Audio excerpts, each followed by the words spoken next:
কত কিছু চাইলাম পাইলাম না, হুজুর দিল না আল্লাহ, বলে না আপনার সব দোয়া কবুল। তবে কবুল হওয়ার তিনটা সিস্টেম আছে। কয়টা? চান্দুল্লার ভাইয়েরা মনে থাকবে কয়টা? আপনি যত দোয়া করছেন সব কবুল, কারণ আল্লাহর কাছে কিছু চাইলে আল্লাহ ফিরাইয়া দিতে জানে না।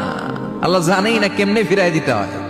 সুবহানাল্লাহ কোন চাওয়া মাত্রই আল্লাহ বলে অ্যাকসেপ্টেড, যা কবুল, দিব দিব না এটা বলতে জানে না, চাওয়া মাত্রই বলে দিব। তিন সিস্টেম। নাম্বার ওয়ান, আপনি আল্লাহর কাছে দোয়া করলেন, চাইলেন, আল্লাহ বলে দিব, বলেই তিনি দিয়ে দেন আর আপনি খুশি হয়ে যান, পেয়ে গেলেন।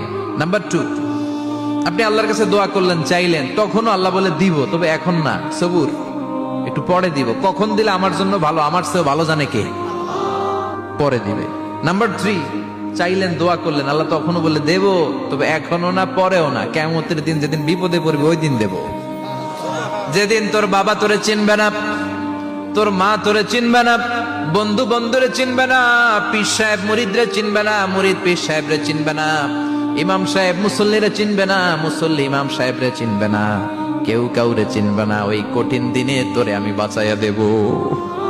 তাই দোয়া যা করছেন ছোটবেলা থেকে আজকে পর্যন্ত, লস হয়েছে না লাভ? লস না লাভ?